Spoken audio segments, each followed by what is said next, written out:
Can you see that itty bitty guy? Can you see my trophy? Because this is sweet victory.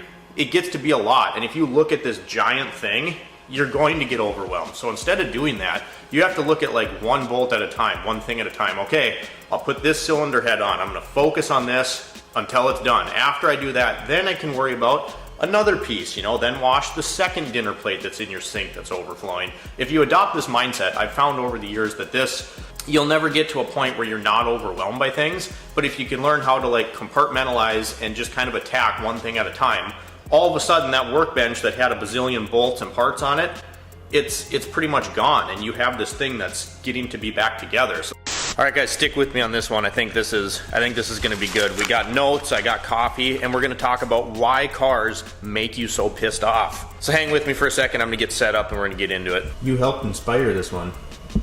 You know that? You also have a dog bed and refuse to use it.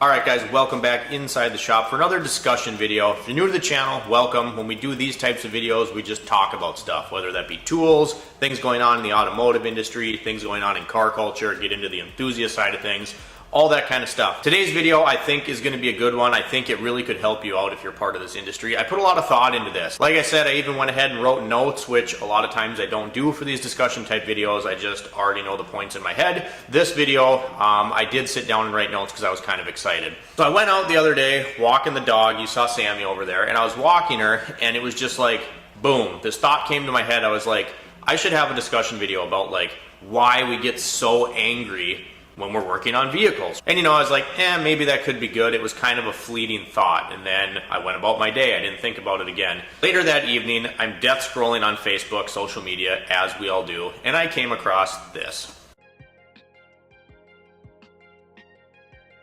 And I was like, all right, it's a sign. I have to make that video.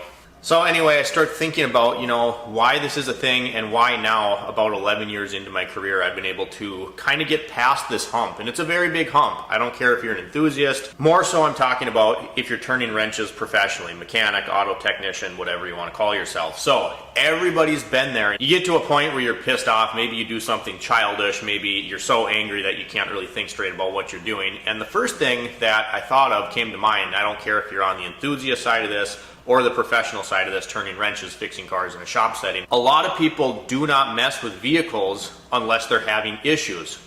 Think about that. Yes, in the enthusiast side of things, that might not always be true. On the maintenance side of the auto repair industry, that might not always be true. But I'd say like 80% of the time, you are messing with your car in any capacity because you have an issue. It's not running right, that check engine light comes on, you're on a vacation and you get a flat tire on the side of the highway. Most of the time, the situation, the environment that has put you in this position where you're working on a car is because there is a problem, there is something wrong. And in a professional setting, again, like 80% of the time, you're working on somebody's car because they have a problem, and that in turn makes it stressful, whether the customer's freaking out, parts are hard to find, the diagnostic is difficult. You're always in a position where something's wrong and you're trying to find a solution for that thing being wrong. So now you're already having this issue, and then you have to consider the actual environment that you're in and the resources that you have. If you're a young technician starting out, you might not have all of the tools, or maybe some of the tools you have aren't that great of quality and they're breaking or they're missing sizes or whatever. So that also bleeds into this problem, which is the primary case for this video that we're going to look at, is getting angry when you're working on these cars. If you don't have adequate tools, if you don't have quality tools, if the lighting is bad, people don't think about that. I'm kind of a light junkie. If you're doing something and you don't have adequate lighting, it makes it that much harder to deal with.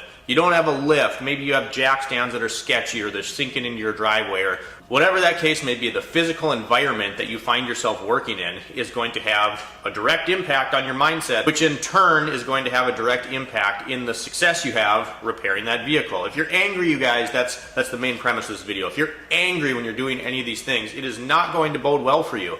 It's just not. And this is a thing that, it seems simple, okay, well just stay calm, but this is something that myself and so many other technicians I know in the industry have dealt with. And believe it or not, there are mental states and tools and exercises you can do to, mitigate this issue. But until you figure it out, you're gonna have a miserable time.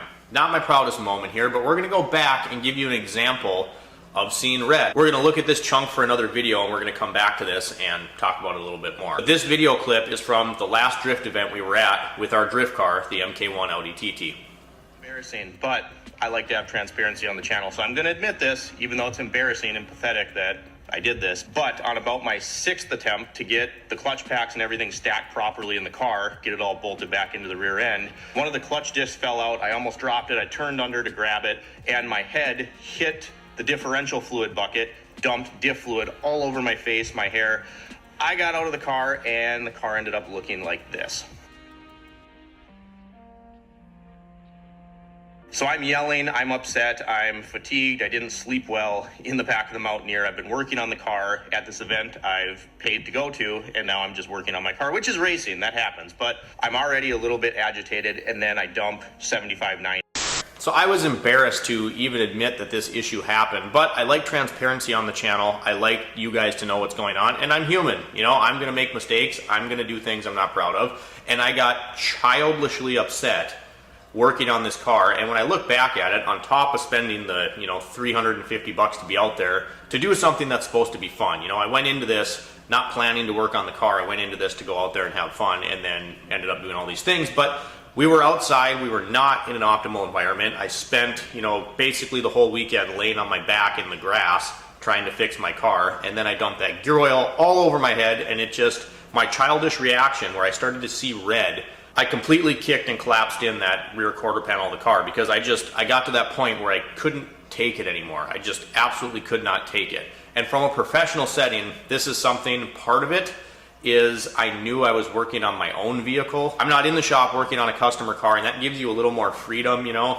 should I fix the drift car like this? Do I need that cotter pin? Will a zip tie work here? These are all things that, when it's your own vehicle, you think of completely differently. So that's part of it too, is separating enthusiast personal side of things from professional business setting with customer vehicles. But that's a perfect example of me just absolutely seeing red, and it doesn't solve any problems.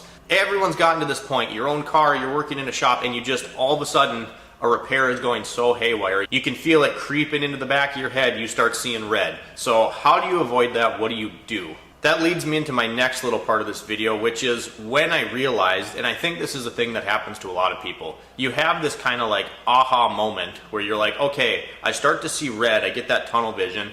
It actually absolutely does not help anything. And I wish I could remember the exact repair I was doing. I don't, but I remember the situation. I can remember the car being there. I remember sitting there about 8 years ago at the Toyota dealership. So I'm like 2 years into my career, right?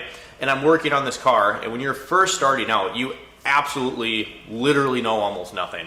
And I could feel this happening to me. And over the past few weeks leading up to this point, I remember thinking like, this is miserable. I'm constantly pissed off, overwhelmed, whatever, just getting all jacked up about, something not going right. And I just like had this epiphany, and I'm like, this isn't helping me at all. And most of the time this stems from getting overwhelmed because something isn't, it's just something's not going right.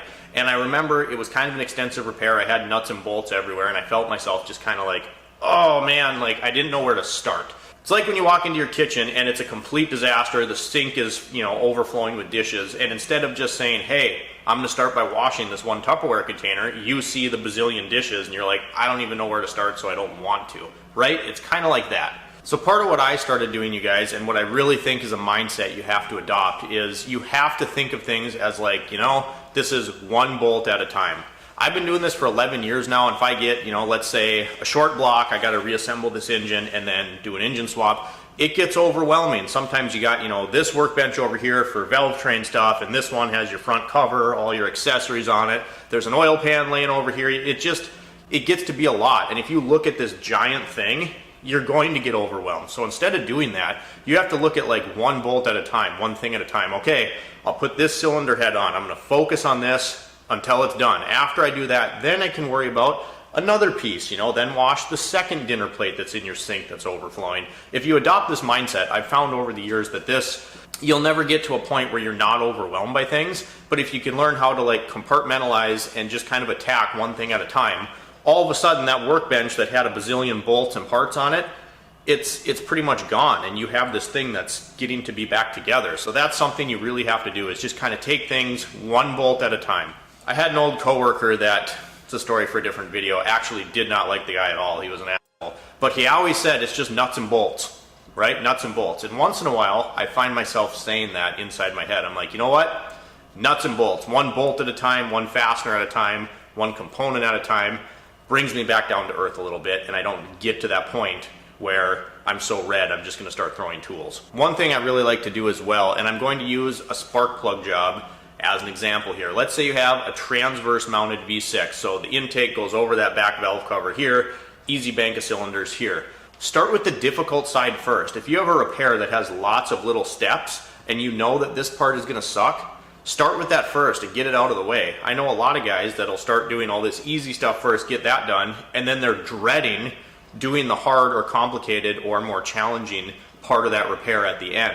I don't want that hanging over me the whole time. If there's 3 easy parts of repair and one part that I know is going to suck, I'm going to start with that part that's going to suck, because then if there's any issues, I deal with them up front, and at the back end of the repair, now I have the gravy. That's another thing that's helped me out over the years, is get the hard stuff out of the way first, don't procrastinate, and leave it to the end. I also think you got to get into a zone, and with cell phones now, that's ruined everything. So you do this, then you check your phone, you send a text to your girl, then you check this, then you take a selfie for Facebook, then you don't do that. You have to get in a zone. I don't care what anybody says, oh, it doesn't affect me. Yes, it does. You have to get into a zone. You have to just lock into this thing you're doing, and it's no different than being on flat rate in the wintertime. Summertime, everything's crazy busy, you have work, your stalls are full all the time. You get in a zone, you feel good, you think you get a lot of stuff done.